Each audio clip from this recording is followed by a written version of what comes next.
Good evening, everybody. Welcome on board. Sorry.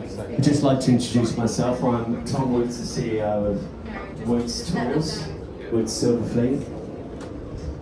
Questions tonight, please do come and grab hold of me, and I'll let you know all about the building of this boat, the batteries on the boat, which we've got the same amount as 7 Teslas, or 700,000 quid's worth of batteries propelling us along. We've got a tour for you tonight, and drinks at the bar. So I'm going to hand over to Ed, you there? And as I say, do come and find me if you've got any questions. This is the combination of 5 generations of working on the river here as a family, and this is the latest built boat that we've done. So we're very proud of it, and we'd love to get you selling it throughout London. Thank you.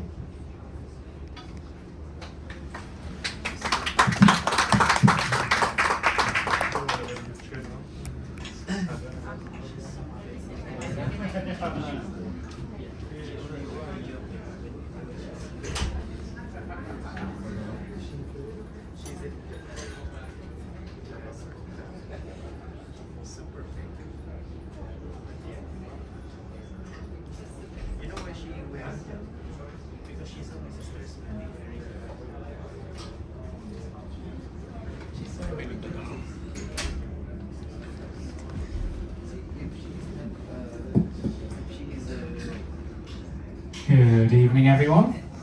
So just a quick safety announcement from me before we get underway. Our captain, the master of this vessel, is responsible for all the operations, and the crew are trained professionals. In the unlikely event of an emergency, you'll be informed by means of an announcement over the public address system. We kindly ask you to follow all crew instructions immediately. Please identify the emergency exits closest to your seat. They are clearly marked at the very beginning, with the Tower of London on our right-hand side. Built almost 1,000 years ago by William the Conqueror, it has many tales to tell, mostly grim ones, if I'm being honest. It's hard to imagine now with London awash with huge modern skyscrapers, but the tower dominated London's skyline for many centuries, a much feared fortress. It has been expanded dozens of times over the years to hold lavish apartments for the royal family, as well as grotty prison cells for those unfortunate souls who inhabited them. It was also the home of the Royal Mint, where most of England's coins were made, and it even had its own zoo. For poor Anne Boleyn, the Tower of London was the site of the best and worst days of her life. In May 1533, she was escorted down the river from Greenwich Palace to lodge in the Tower of London in the lead up to her coronation. Arriving in a flotilla of 50 boats and barges and a huge gun salute from the cannons, it must have been a spectacular entrance. About 1,000 days later, she was escorted back to the tower to be executed. There was no royal pageantry that time. Allowances were made for her royal status, however. She was allowed to stay in the same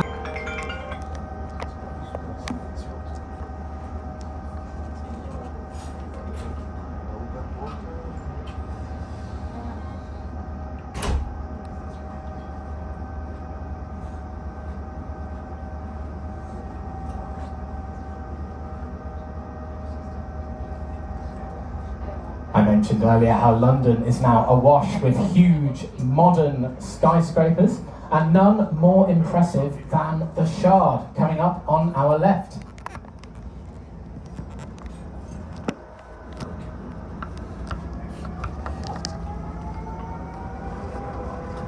The Shard stands at 310 metres tall to the Tower of London's 27. It's quite a difference. They do share something in common, however. They both have a viewing gallery at the top. So when William the Conqueror was building the Tower of London, he instructed that a row of windows should be installed to give the illusion of a third floor, when it's actually just a narrow walkway allowing soldiers to patrol.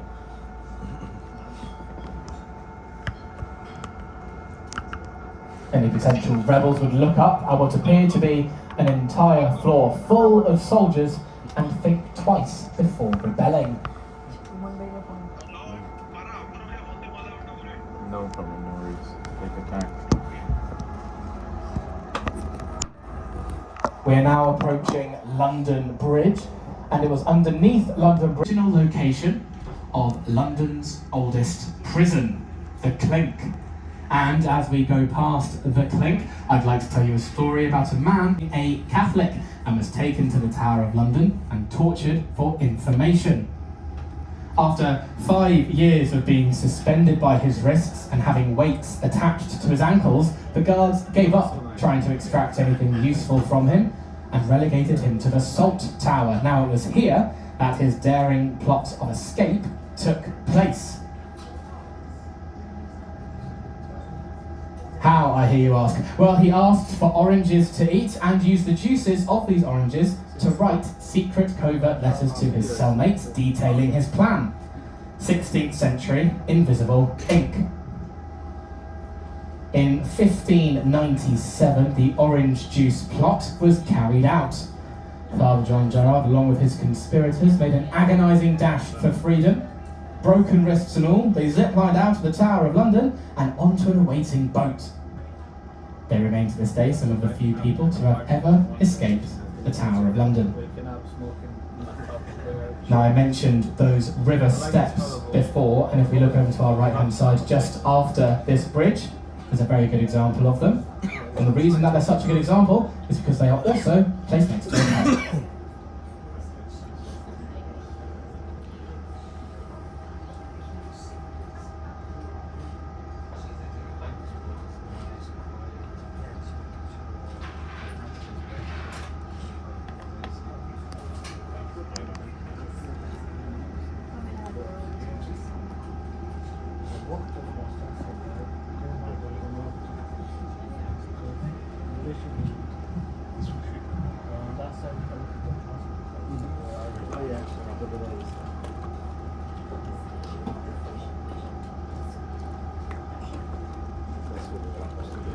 We're crossing underneath Southwark Bridge now, and as we do, if we look over to our left-hand side, we will have a spectacular view of the Tate Modern Art Gallery and Museum.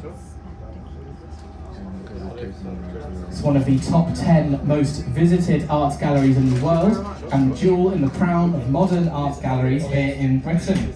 Just next door to it, we have Shakespeare's Globe Theatre, which I'll talk more about as we journey back down the river.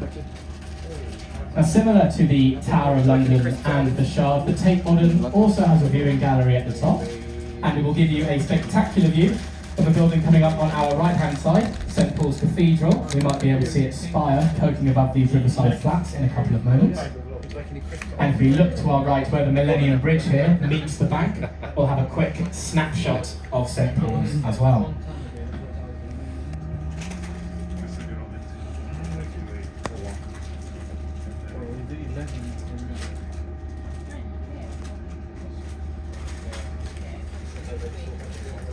Però è l'unica soddisfazione che ho nei tuoi confronti da consigliarti, che almeno ho fatto una non ottima, non male. We will have some more lovely views of St Paul's as we come back down the river. But in the meantime, coming up ahead of us here, we have Blackfriars Railway Bridge, and just a bit further up, Blackfriars Bridge. In between the two bridges, we'll be able to see large red pillars in the water either side of us. Now, they serve as a reminder of where we get the name Blackfriars from, because they are from the ancient Blackfriars Monastery. Blackfriars Station, on the left-hand side of the bank, used to mark where the old City of London walls would have ended.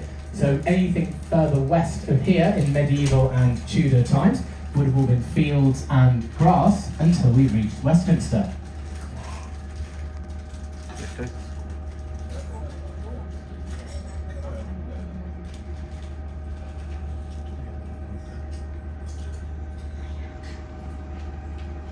To see those large red pillars that I mentioned earlier. As I said, these red pillars are from the ancient Blackfriars Monastery, which dates back to the 13th century. and it was the famous location where Henry VIII and Catherine of Aragon's divorce was refused by the church.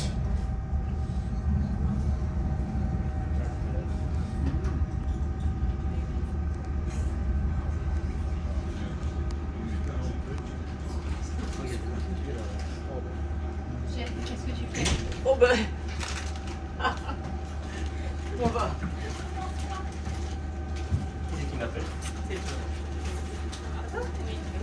If we look over to our left-hand side, right in front of the large Oxo Tower, we'll be able to see the wooden and stone remains of the causeway known as Old Barge Stairs.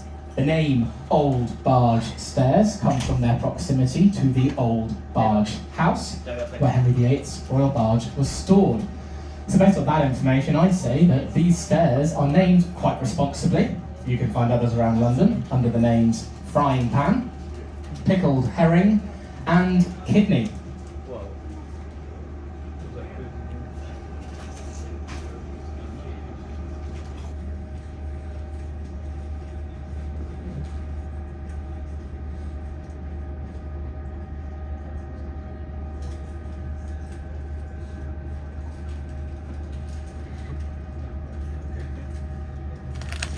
The one again. No need for me.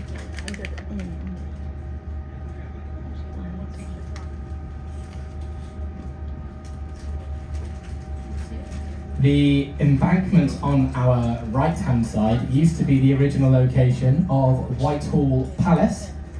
Now it was from Whitehall Palace where Elizabeth I was taken down the river to the Tower of London to be executed on the orders of her half-sister Mary I. Now Mary believed Elizabeth was trying to sabotage her marriage to Prince Philip of Spain.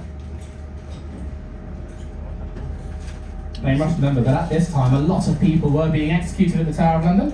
Among them were Elizabeth's mother, Anne Boleyn, cousin Catherine Howard, and Lady Jane Grey only a few weeks before. So no wonder that Elizabeth was scared. And this fear is very well documented because she wrote a letter protesting her innocence. This letter became known as the Tide Letter because she wrote it deliberately slowly, meaning that the low tide of the Thames, allowing boats to travel under the bridges safely, had changed, buying her an extra day on the water. But no matter how slowly she wrote the letter, the Tower of London would always be waiting for her. It's the road between the 94 degrees Celsius.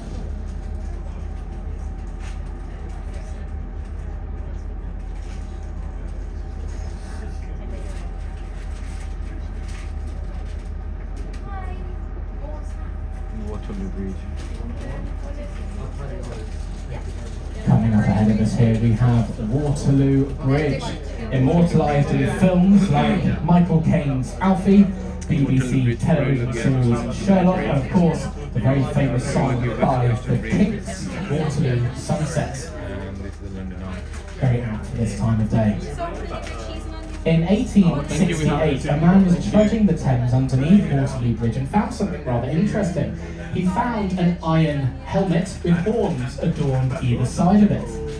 It's the only helmet of its kind ever to be discovered in the UK that dates back to around 150 to 50 BC, and it's now on display in the British Museum. And on the subject of ancient artefacts, coming up shortly on our right-hand side, we will have a spectacular view of Cleopatra's Needle, also known as the London Obelisk. London 900 data. London gave back for you. Metre-tall granite structure, and it was built in the Temple of the Sun in Egypt in 1450 BC. It was then gifted to the British government in 1878, along with the two replica sphinxes that we can see either side of it.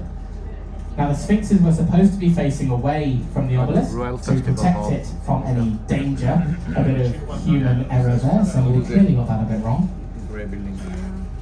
Even if they were facing the right way, nothing could have prevented the damage that it endured during the First World War by a German bomb, damage we can still see on the other side of the structure today. It also took 60 years for the obelisk to make its way from Egypt to London, and the main reason for that delay was because the British government refused to pay for its transport. When a private benefactor so benevolently paid for the transportation themselves, the ship then sank off the coast of Spain. In its recovery, 6 men tragically drowned and lost their lives, and their names are immortalised at the base of the obelisk as well. This one. Yeah.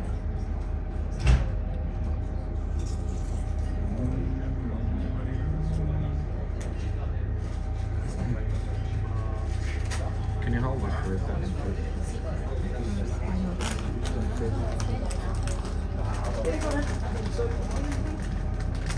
And for a panoramic view of London, you have no better option than to visit the London Eye, coming up on our left.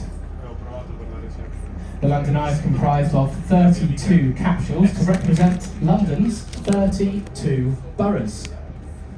The eagle-eyed amongst you might be able to spot that the capsules are numbered from 1 to 12 and then 14 to 33.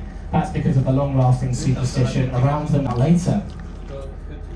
Originally, the London Eye was named the Millennium Wheel, and it was only supposed to be a temporary structure here in London to celebrate coming into the new millennium. It became so popular, however, that they decided to keep it around. You peer on them, what will you peer? What a 100 millennium peer. Tasty.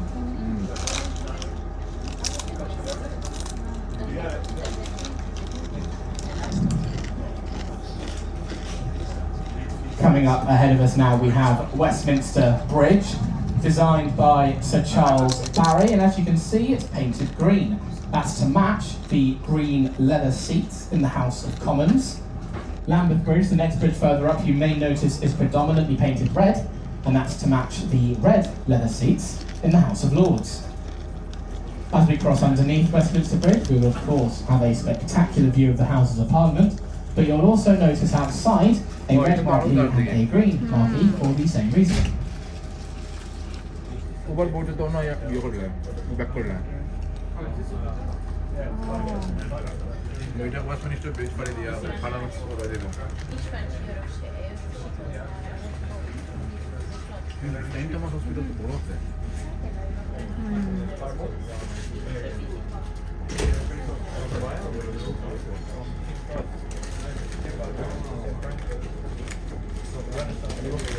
It's okay. I've got some other flavours in. Wait, you can have one more, please. Yeah? Thank you. Thank you. So here we have a spectacular broadside view of the Houses of Parliament, also known as the Palace of Westminster.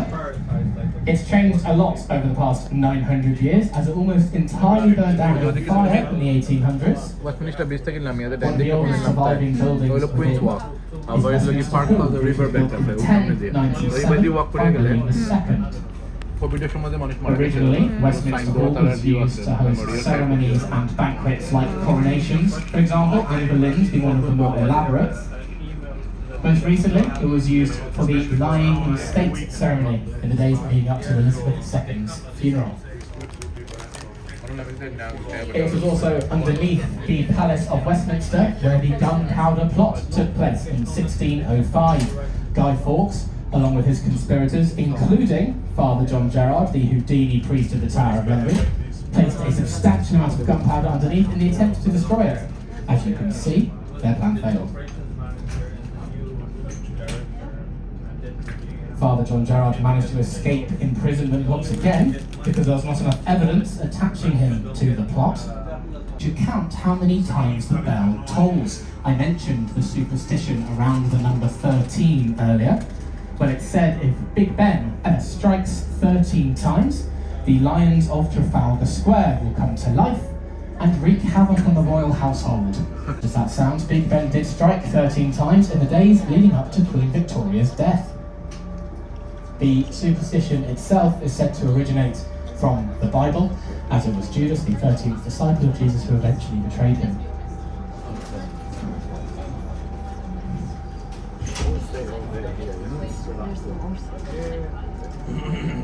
Outside his office.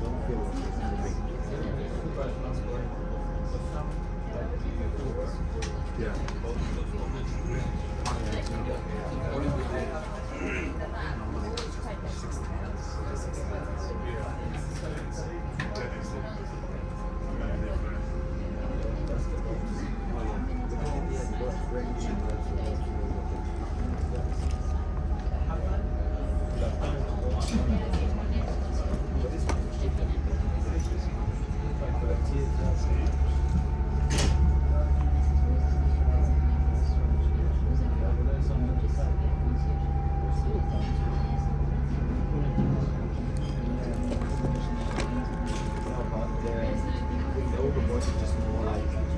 I mentioned lions earlier in the tour, and if we look over to our right-hand side, you'll see a series of lions' heads lining the bank.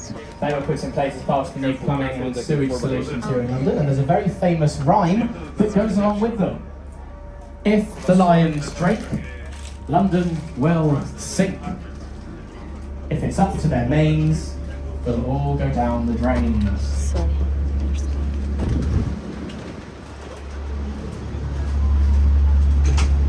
London resident, as it was in commemoration of his wife, Eleanor de Castile, that he erected the Eleanor Cross, which you can see inside Charing Cross Station.